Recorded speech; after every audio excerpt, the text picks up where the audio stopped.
¿Dónde estamos parados hoy? Que yo veo el escenario, claro, cada año lo veo más difícil, cada año lo veo con más números y ¿qué vamos para atrás acaso? Si me permites, Claro, Iván, Mónica. a mí me gustaría de entrada compartir con el auditorio que justamente hoy, 8 de marzo, realmente deberíamos estar hablando de los derechos laborales de las mujeres.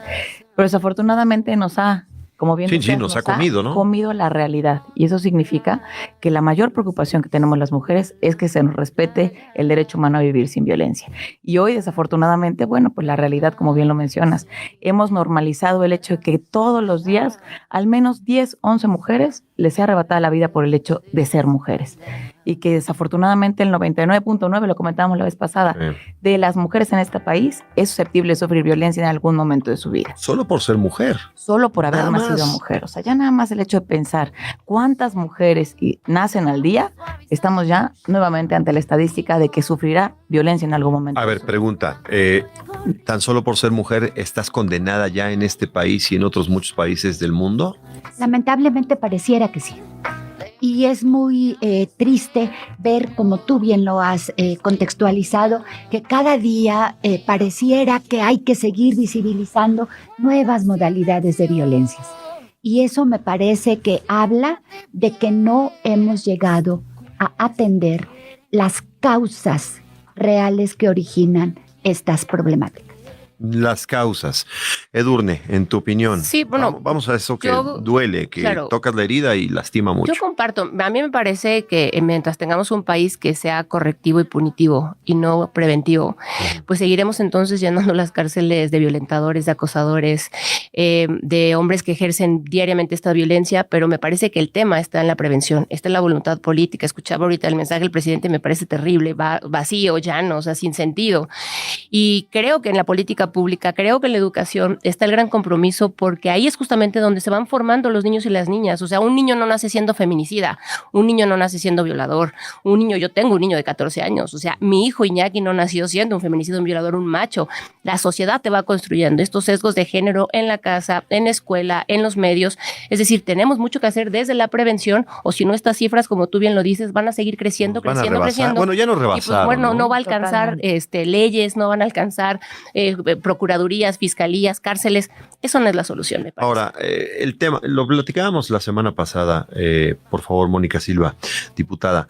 Pareciera que la velocidad con la que avanza la impunidad y con la que avanzan las agresiones y con la que avanzan los feminicidios es más rápida con la velocidad que ustedes trabajan en los congresos, el Congreso de la Unión o en los congresos de los estados. Por supuesto, porque también dentro de todos los congresos, tanto el Congreso de la Unión como los congresos locales, está atravesado justamente también por el machismo y el sistema patriarcal. Uy, qué dura y declaración. La realidad, no, es una realidad al final. Pero es dura, no debemos dejar de reconocer ello. Y es un tema que atraviesa desafortunadamente a todas las instituciones, porque es una realidad en la que vivimos y convivimos las mujeres y los hombres. Entonces, ante esa resistencia a poder reconocer que las mujeres somos sujetas de derechos, que las mujeres se nos debe respetar, pues es ahí donde tenemos la mayor problemática en poder realmente avanzar en legislaciones que evidentemente trabajan en la prevención.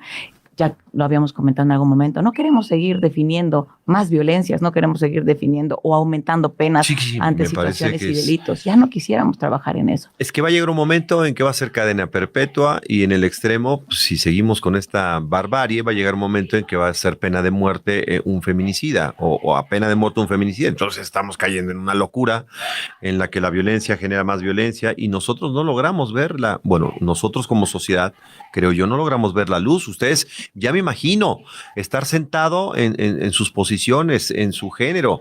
Debe ser verdaderamente patético, Rocío. Es de alta complejidad y realmente hay que trabajar en muchos sentidos. De nada vale tener las leyes que protejan y garanticen derechos si no se cumplen, por un lado.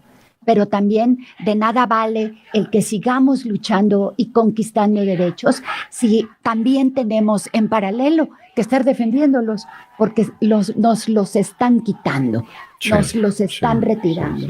Reducen presupuesto, reducen una serie de cuestiones que evidentemente trastocan en definitiva a las mujeres. Y eso me parece que es terriblemente lamentable porque son rutas paralelas que tenemos. Sí, pero que se separan cada vez más. Sí. No sé si estoy bien en mi apreciación, pero tengo la impresión de que en este país hay un doble discurso cuando hablamos de mujeres, ¿eh? Ay, no, por supuesto. Digo, eso nos queda clarísimo. Y hay un desprecio por la vida de las mujeres terrible, ¿no? Y Pero a ver, Edurne, yo hablo de un doble discurso institucional, que todavía es peor. Pero yo creo que en todas partes. O sea, la realidad es que en todas partes, porque primero, en el tema de las mujeres, yo digo siempre que nadie exige lo que no conoce. Entonces, claro, tenemos muchas leyes, pero pregúntenle a las mujeres si conocen cuáles leyes están, cuáles son sus derechos humanos fundamentales, en dónde tendrían que exigir. Pues, entonces, si no conoces algo, no lo exiges. O sea, de partida, habría que socializar y educar en temas de derechos. Eso es un tema muy importante. Y lo segundo, pues la simulación y la omisión, sí, claro, desde la institución, pero también desde la iniciativa privada, desde las universidades. Es decir, hay una indolencia hacia la vida de las mujeres que es terrible. Y entonces, en este discurso de decir yo soy aliado, las mujeres y demás, pues nada más pregúntense cuántos mensajes a través de WhatsApp de pornografía, de violencia y demás siguen mandando, pero de dientes para afuera dicen que son aliados de las mujeres, pero nos siguen cosificando, nos siguen diciendo esta pinche vieja, no sé qué, desde el lenguaje que construye realidades y sociedades. Entonces, caray, o sea, pónganse a reflexionar verdaderamente cómo están socializando, en cómo nos hablan, en cómo nos miran, en cómo creen que las mujeres tenemos que ser tratadas, y además todo el tiempo se la pasan diciendo es que hay que proteger a las mujeres. Oigan, es que no queremos que nos protejan, permítanme. A ver. O sea, respeten nuestros derechos, o sea, considérenos personas humanas, simplemente, ni más ni menos. Entonces, creo que ahí viene también el doble discurso en toda la institución, en la sociedad, en la universidad. Creo que los hombres tienen que cuestionarse su privilegio y tienen que cuestionarse la manera en cómo están socializando y hablándole a las mujeres, porque de ahí también parte mucho de la responsabilidad, Iván. De acuerdo. A ver, entonces, si este es un asunto cultural, por lo que estoy entendiendo, que sin duda lo es, sí, pero ya culturalmente hablando llevamos no sé cuántos años discutiendo el tema. Estamos condenados a no suplir, a no rebasar esa realidad. Yo coincido con Edurne, tenemos que ser mucho más preventivos. Primero tenemos que educar. Punto número 1. Creo que tenemos que educar, tenemos que sensibilizar de manera diferente a nuestros hijos y a nuestras hijas también, porque si no las educamos informándoles lo que son sus derechos, sus valores y evidentemente su presencia como sociedad, pues como dice esta mesa, ni siquiera saben cuáles son los elementales derechos que tiene que exigir, defender y pelear incluso por ellos, ¿no? No sé qué opinen. Totalmente. De hecho, yo creo que hay un tema bien importante en el tema de los derechos humanos. Nada más reflexionar, ¿por qué existe un solo derecho humano que es exclusivo de nosotras las mujeres? Uno solo que es exclusivo nuestro. Es el derecho humano a vivir sin violencia. Y ese es justamente el derecho que nos tiene. Qué duro, qué duro. Es el único derecho humano que no compartimos, evidentemente, con los hombres. Y es el derecho a vivir sin violencia. Y eso es porque efectivamente nos están matando y efectivamente estamos en una situación en donde yo siempre me pongo a pensar, el segundo delito en esta entidad que se persigue es la violencia familiar. El segundo. Okay. Si nosotros trabajáramos en la materia de prevención de la violencia en contra de las mujeres, reduciríamos ese índice considerablemente. Porque en todos los temas de violencia familiar está inmersa una mujer. Si lo llevamos a ese nivel, lo extrapolamos a ese nivel, podemos verlo desde esa magnitud y verlo desde fuera y decir, a ver, si estamos viendo que la violencia familiar es nuestro mayor problema en esta entidad, tendríamos que trabajar en la prevención de la violencia en contra de las mujeres, en la promoción de los derechos humanos de las niñas, adolescentes, de las mujeres. Tendríamos que trabajar muchísimo, obviamente también en ya la parte del acceso a la justicia, bueno, sin duda pues, es un pendiente un capitulazo tremendo. Pero cierto es que también con mucha esperanza te digo, Iván, que hoy las nuevas generaciones ya nacen con el chip de los derechos humanos. Y eso yo creo que es algo que también tenemos que ver y visualizar. Y quienes estamos, por ejemplo, en mi caso en el Congreso, en los congresos locales, sí hay que tener claridad en que al final quienes estamos ahí ya somos de otra generación, que estamos obligadas y obligados a formarnos en esta nueva forma de pensar los derechos humanos de las personas. Somos y vivimos y decidimos quedarnos estancados en una sociedad hipócrita. Edurne, ¿qué opinas? Pues yo, además de hipócrita, creo que diría indiferente. ¿Impune? Impune sin duda, por supuesto, ¿no? Impune, indiferente, omisa.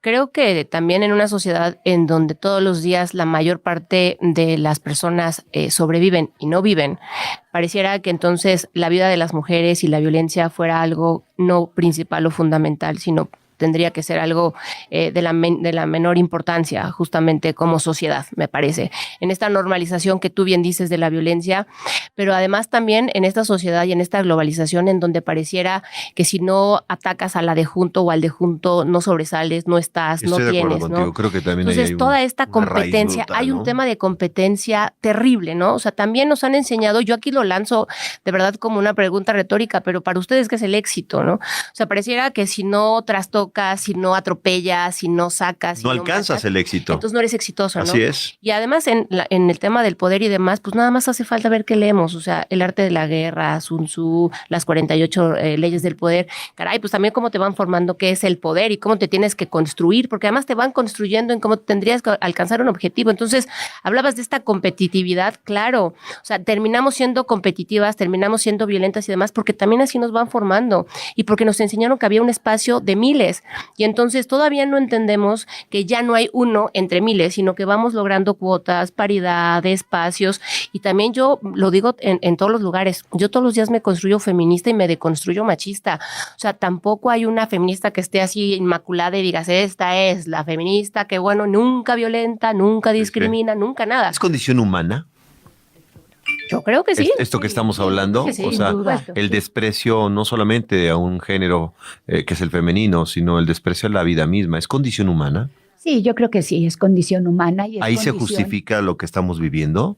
Y es condición en la que todas y todos debemos irnos reconstruyendo, deconstruyendo, como dice Edurne, algunas cuestiones, algunas actitudes y construyendo nuevas conductas.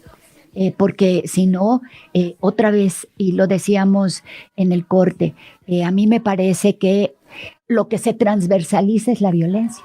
Nada más. Explícanos esto, porque creo que ahí tienes un fondo muy importante, Miren, Rocío. observen en todos los rubros de desarrollo de nosotras las mujeres. Sí. Llámale salud, educación, economía, trabajo, política.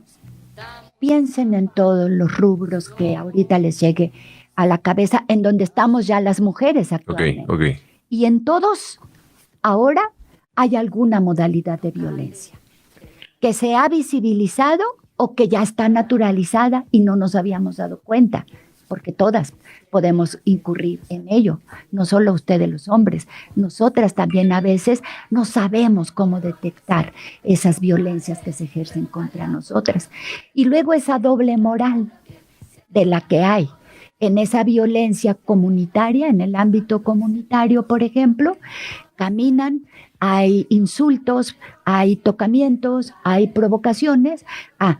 Pero si ustedes van acompañados de su mamá, de su hermana, de su esposa, no lo permiten. Eso no puede ser que suceda. Sí, es una doble moral, absolutamente. Pero si no van ridícula. acompañados de ninguna de ellas y van con así hacerlo con otras personas, ahí Yo ustedes te ni cuenta se dan. diría, no, sí te das cuenta. Yo te diría, pues claro que te das cuenta. Yo te diría, nada más hace falta que vayas o solo o acompañado de otro mequetrefe, Ajá, sí. igual de piltrafa que tú. Y entonces te transformas, de verdad. Sí, te Es envalentonas. Ahí está la doble moral de la que yo hasta hablo, nenitas ¿no? resultamos, ¿no? Y perdónenme por el comentario, pero la verdad es que somos cobardes. Los hombres, en una gran mayoría,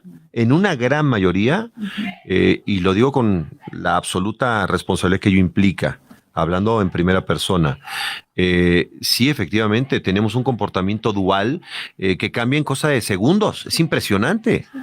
Ahora, ¿por dónde comenzamos entonces? Sí, discutamos el tema. La educación. Hablemos el tema, pero ¿a dónde nos dirigimos los esfuerzos?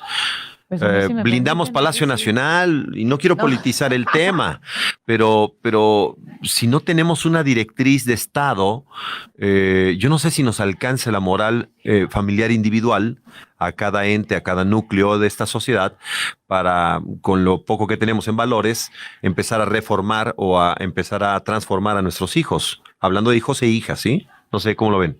La realidad, yo debo compartir antes que a mí el tema de valores lo dejaría siempre fuera. A ver. La realidad es que los valores es totalmente una condición distinta a lo que hablamos de derechos humanos, de respeto y de lo que significaría cultura. Pero a ver, una pregunta elemental, querida Mónica. Y entonces, ¿cómo arrancamos a educar a nuestros hijos si no es con valores? Entramos en casa? al No mismo, sé, ¿por al dónde? mismo doble discurso que comentaba aquí. Siempre le digo la diputada García Olmedo, ¿no? El doble Sí, discurso sí. de decir, bueno, yo educo en valores, educo tal, pero soy del doble discurso y salgo y estoy piropeando y manoseando a una mujer en la calle. Ok. La realidad es que entonces no hablamos de valores, hablamos de un tema cultural que sabemos que te permite salir a la calle y hacerle esto a las mujeres. Entonces, no tiene que ver realmente con un tema de valores, sino con un tema cultural. De entrada, hay que trabajar sin duda en materia de educación. Como decía Edurne al principio, cierto es, ningún hombre nace violento, ningún hombre nace violador, ningún hombre nace feminicida. Se construye a lo largo de la vida. Y es ahí donde tenemos que empezar por incorporar a la educación la perspectiva de género, la perspectiva de derechos humanos, la perspectiva evidentemente de tener claridad en que las mujeres, reitero, somos sujetas de derechos. De ahí en donde estamos realmente parados. La legislación es clara, la legislación es enormemente protectora de los derechos de las mujeres. Pero no Sucede sirve, ahora en la política pública. pero no sirve de mucho. querida. Ahí es donde tenemos que trabajar. Cierto es que debe existir una enorme voluntad política para trabajar los temas de las mujeres. Claro. Y eso implica presupuestos, eso implica que tengamos a personal realmente que conozca los temas de las mujeres. O sea, al final, el tener a personas que no están ni comprometidas, ni sensibilizadas. Ni entienden, creo yo, a veces el tema, con toda franqueza. Enorme ¿no? situación de preocupación. A ver, yo no quiero politizar el tema, pero ustedes tienen cada vez menos recursos. Hablo de ustedes, las mujeres mexicanas. O sea, ese es un tema, es un capitulazo. No puede quedar fuera. Sí, por supuesto que no puede quedar fuera y lamentablemente en este gobierno federal ha habido siempre y cotidianamente y permanentemente estos recortes. Entonces, Lo ven como, perdón, subrayo, no lo voy a politizar, no lo quiero hacer así, pero, y esto es en este gobierno, pero es el único, ¿eh? sí, no, El claro. pasado gobierno también se aventaba unas puntadas el presidente Peña Nieto, que dices, qué barbaridad, este señor que no lo aconseja a nadie, no lo asesora a nadie. Sí. Bueno, desde lo personal, ¿no? Sí, por eso nosotras hablamos de que lo logrado en tema de mujeres han sido conquistas. No nos las ha regalado ningún gobierno. Las hemos luchado, las hemos logrado, las hemos incluido. Y por eso queremos tirar todos esos constructos sociales. Y yo siempre he pensado que además de la educación, una buena manera es la parte que tiene que ver con la prevención desde la política pública. Los gobiernos tienen recursos, no muchos, pues, por supuesto, por todo esto que se está comentando, pero hay que diseñar políticas públicas de prevención, hay que diseñar políticas públicas de atención, pero hacerlo integralmente, desde las causas que originan, pero verlas también cada una con las diferencias que tienen en cada uno de los espacios y del territorio de nuestra entidad. Nosotras, las mujeres, somos mujeres diversas.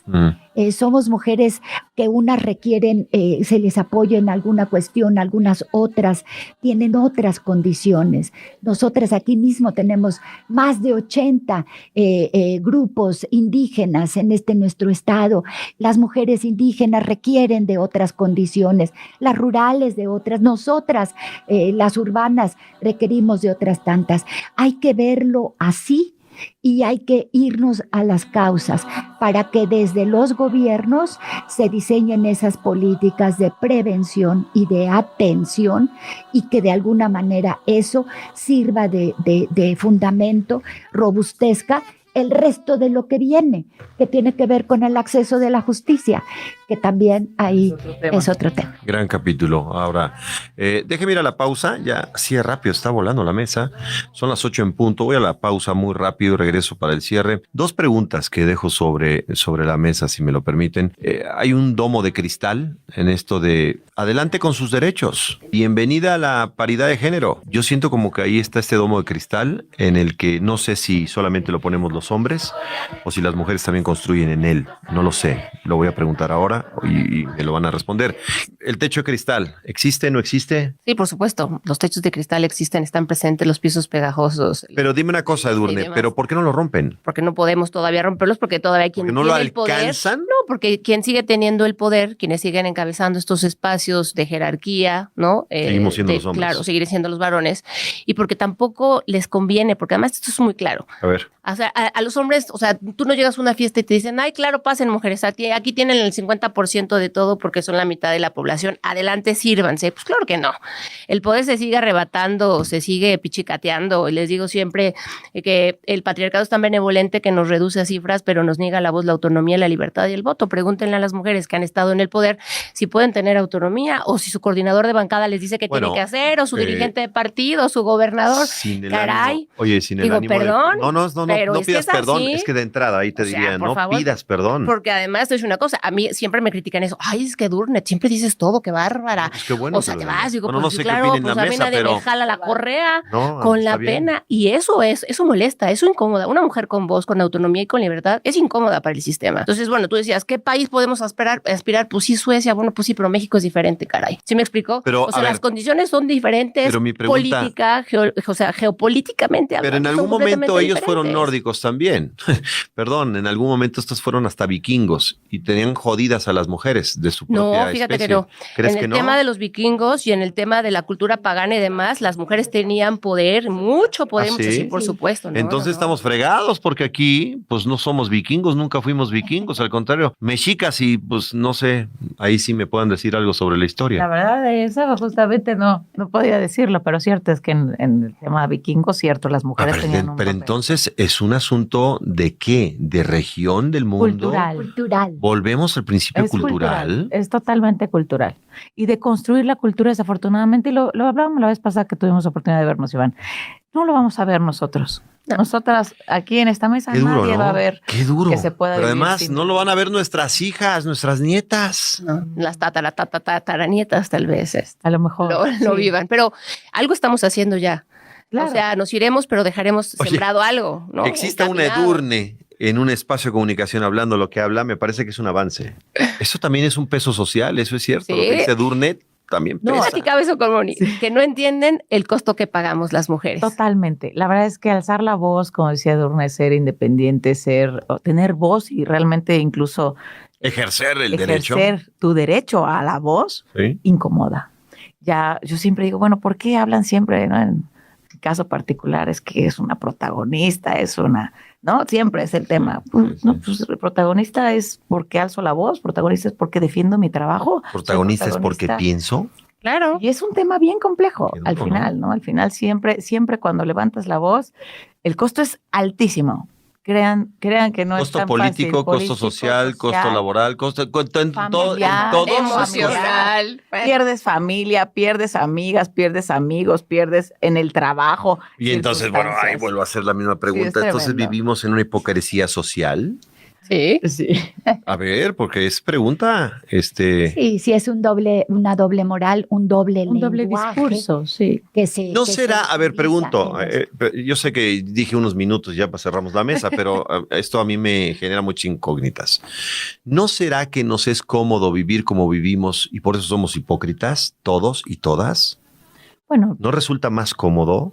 La comodidad resulta en el privilegio en el que viven zona de confort, los hombres, ¿no? Que no están dispuestos a renunciar a ellos. Entonces, claramente el decir, ahora tener aquí a una mujer que esté dispuesta a hablar, competir, estar en la misma circunstancia que yo, pues no me acomoda, porque esto pensaba muy fácil para mí, ahora tendría que ser mucho más complejo. Me obliga a realmente meterme a temas donde incluso ni tengo intención de hacerlo. ¿Qué es más fácil? Manotazo. Reprimir. Sí. Entonces, y también eso todas las mujeres y también, camino, ¿no? Exactamente, también desafortunadamente ese es otro grave problema, ¿no? Que se decidan también desde el interior. A ver, ese es un problema. Pregunta final de mi parte y el cierre de la mesa. Ahora que han hablado, por supuesto, de esto que me parece es fundamental. No todas las mujeres, estoy convencido de lo que acabas de decir, Rocío, no todas las mujeres piensan lo mismo. Es más, yo me atrevo a decir con mucha tristeza, lo digo de verdad, no todas las mujeres quieren lo mismo.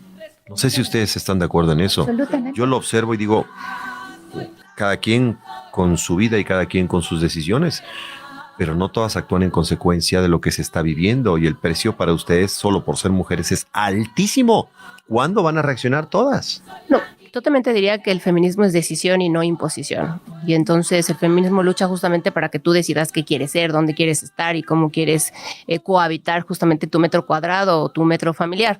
Entonces de ahí hay que partir que nadie tiene que ser, todas tenemos que ser feministas, ni todas tenemos que querer lo mismo. Pero habría que ser en el sí extremo derecho, ser feministas. Pero sí el derecho a decidir. Bueno, yo milito en el feminismo porque es esta lucha por la reivindicación y vindicación de los derechos humanos de las mujeres, digo, ni más ni menos. Entiendo, pero ¿tendrías que ser feminista o no feminista para que empujes? No, por supuesto que no. No, por supuesto que no, pero también es cierto que te va, o sea, o por lo menos esta es mi experiencia. Déjame decirte que cuando yo encuentro y abrazo el feminismo, yo dije, yo vivía debajo de una piedra. O sea, ¿en qué momento no me daba cuenta de todas estas cosas que están sucediendo? ¿Cuándo te pasa eso? ¿No? Cuando empiezo a hablar con una amiga feminista me dice, oye, yo creo que esto es violencia. ¿Qué edad de tu vida? A mí ya me encontró muy tarde, unos hace 7 años, ¿no? Cuando yo ya venía trabajando el tema de la participación política de las mujeres y les decía, ¿por qué cada vez que yo les pregunto y hago una campaña, ¿dónde quieren estar? Ustedes me dicen, donde diga mi partido. O sea, ¿por qué no me dices tú dónde quieres, no? O sea, yo tenía mucha claridad lo que quería y ellas me decían, donde diga mi partido, donde diga mi dirigente. Yo decía, sí, está muy bien, pero tú, no, pues donde diga. Entonces yo decía, bueno, ¿por qué? Y entonces una amiga me empezó a decir, Edurne, es que las mujeres seguimos condicionadas a los espacios que nos quieran dar. O sea, no podemos decir, yo quiero ser presidenta, yo quiero ser millonaria, yo quiero ser exitosa, porque entonces además eres fría, calculadora, eres una zorra, la mujer de hierro, puta, todas otras cosas, ¿no? Porque aparte no podemos decir que queremos Puta fue tener... una expresión, ¿sí? Puta fue una semidiosa. Tengo un podcast que se llama Las putas del Olimpo y a la primera que reivindico es a puta. Pero una semidiosa de la mitología griega. Sí, porque es que siempre nos dicen eso. En la etimología de la palabra. Traje aquí a puta esta semidiosa para que estuviera presente en esta mesa. Bueno. Pero entonces no podemos justamente llegar a estos espacios, no podemos querer poder más porque además estamos castigadas por quererlo, ¿sabes? O sea, y somos señaladas. Entonces yo repito, yo creo que cualquier mujer puede decidir ser lo que sea. En un momento en que te abraza el feminismo, te vas deconstruyendo, es un proceso y también entiendes a las demás compañeras que siguen ejerciendo estas violencias, que todavía no lo encuentran, que todavía no lo miran, que también van a tener que llevar un proceso o a lo mejor no. Pero también creo que nuestra responsabilidad y lo que estamos haciendo es tratar de socializarlo, tratar de empatizar con otras mujeres. No importa si no te asumes feminista, compañera. Exacto. Hay que luchar por los derechos de todas. Vivir con violencia no es normal. Vivir con desigualdad no es normal. Hay que irlo platicando y creo que cada vez tenemos más voz y posibilidad de llegar a través de los medios, de las redes sociales, de nuestros círculos inmediatos, a que las mujeres se vayan sumando. Hoy las jovencitas en las primarias, en las secundarias, en las universidades ya están diciendo, son mis derechos, somos iguales. Es decir, el mensaje ha permeado. No sé si 100%, pero ha permeado.